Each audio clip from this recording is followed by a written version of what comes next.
बंगाल में एक नया सवेरा हुआ है, एक नए सूरज का उदय हुआ है। ऐसा लग रहा है कि मानो पूरी धरा एकदम चमक रही हो, दमक रही। ऐसा लगता है कि 15 साल के बाद कुछ ऐसा हुआ है जो बहुत पहले हो जाना चाहिए था। कहते हैं ना, रात भर का है मेहमान अंधेरा, किसके रोके रुका है सब। एक ऐसा कहते हैं समय आया है पश्चिम बंगाल के लिए। ये भी एक सच्चाई है कि अभी बदलाव हुआ है और बदलाव की आंधी में जो लोग अभी वहाँ पर एक दंगा भड़काने की कोशिश कर रहे हैं, जो एक ऐसा मातम मनाने की कोशिश कर रहे हैं, उसका उम्र ज़्यादा समय नहीं है। ये ज़्यादा समय और ये ज़्यादा लंबा नहीं चलेगा। लेकिन समय बदल चुका है, अब एक नई युग की शुरुआत होगी। जाहिर सी बात है, शपथ ग्रहण होगा और शपथ ग्रहण होगा तो जय श्री राम के नारे भी हों। बंगाल के शपथ ग्रहण में मोदी जी तुम मत आना,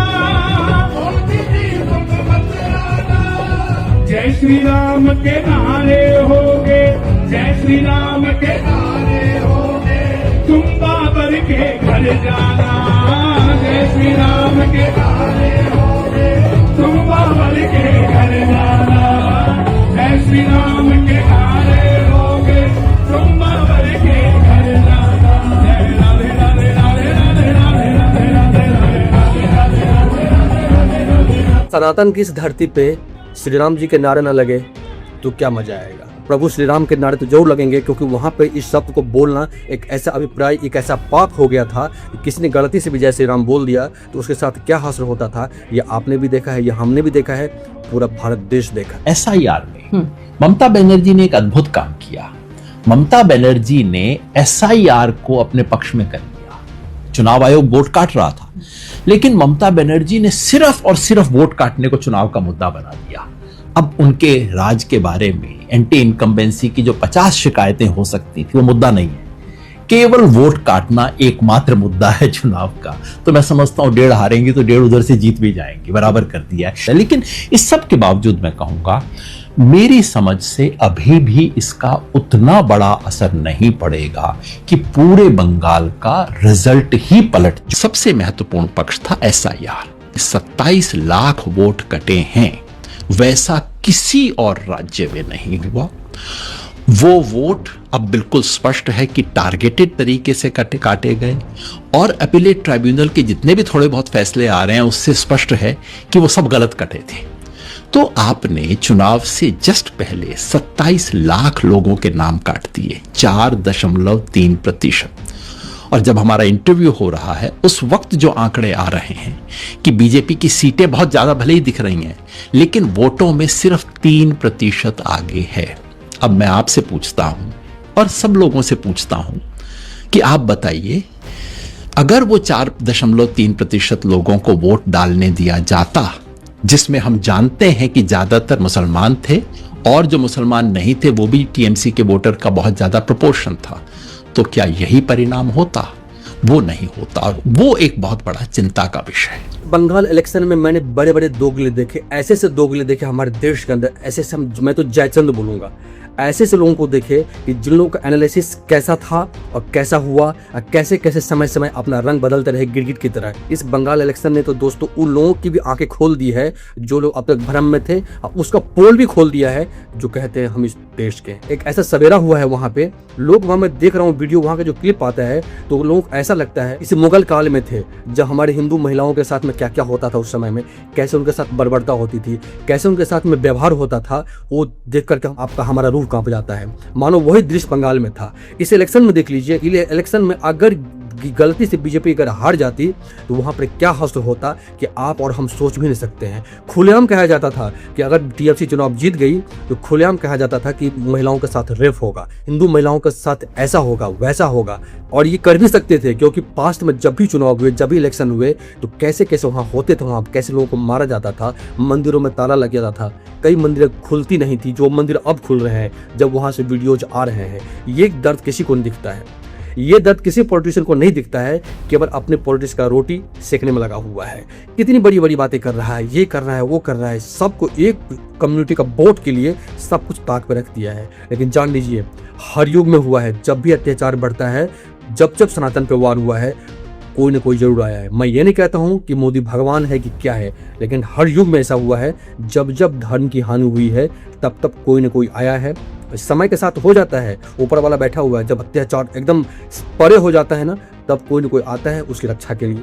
দয়াল মুর্শিদ যার সখা তার কিসের ভাবনা, মোদি যার নেতা তার কিসের ভাবনা, মুর্শিদ যার সখা তার কিসের ভাবনা, আমার হৃদয় মাঝে কাবা নয়নে মদিনা, মোদি যার নেতা তার কিসের ভাবনা, আমার হৃদয় মাঝে রাধা নয়নে কৃষ্ণা, আমার হৃদয় মাঝে রাধা নয়নে কৃষ্ণ।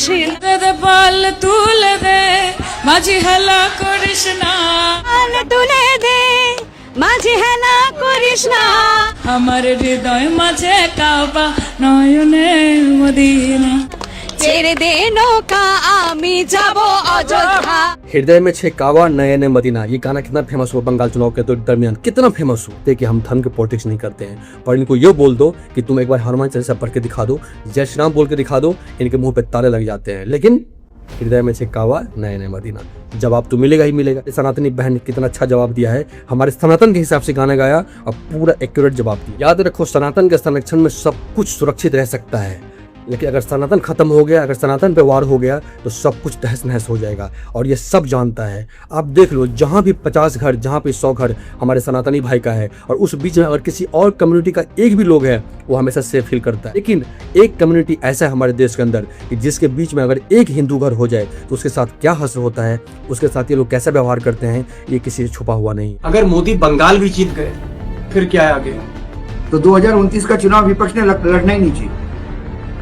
ओह माय गॉड, 400 पार, 400 पार। टाइगर क्या कह रहे हैं? आप कह रहे हैं कि अगर बंगाल जीत गए मोदी तो फिर 400 पार। इसका मतलब वो सिस्टम जो उन्होंने टूल किट उपयोग में लिया वो रिजल्ट दे रहा है। उस टूल किट को एक ही जगह फेल हो सकता है, बंगाल, बाकी किसी राज्य में दम नहीं। मैंने बोला ना, हर राज्य की तासीर है।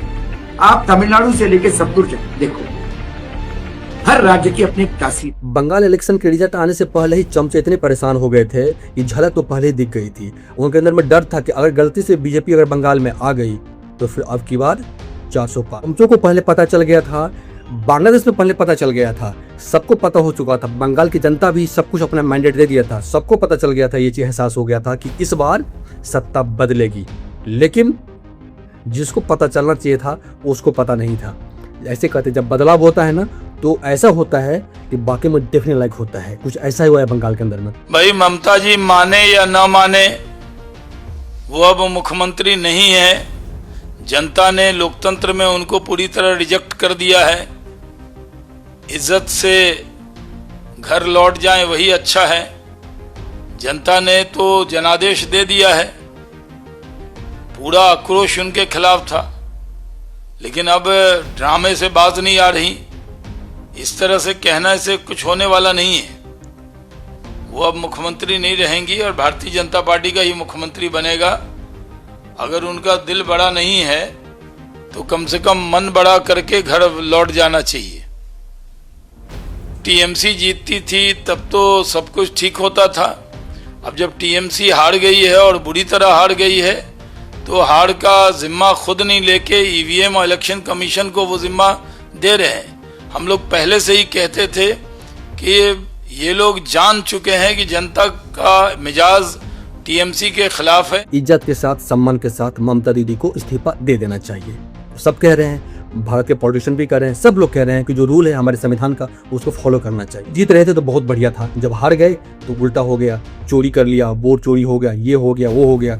इन्होंने सही कहा है, इज्जत के साथ, सम्मान के साथ इस्तीफा दे दिए, सब कुछ बचा रहेगा। क्योंकि अगर आप खिलवाड़ करेंगे तो इसका रूप कितना खतरनाक होगा आने वाले समय में दिखेगा। दोस्तों आपको वीडियो कैसा लगा, आप क्या कहना चाहते हो, आप अपनी राय रखिएगा, कमेंट जरूर करिएगा और चैनल पर नए चैनल को सब्सक्राइब करिएगा। मिलेंगे जल्दी, तब तक के लिए धन्यवाद। जय हिंद, जय भारत।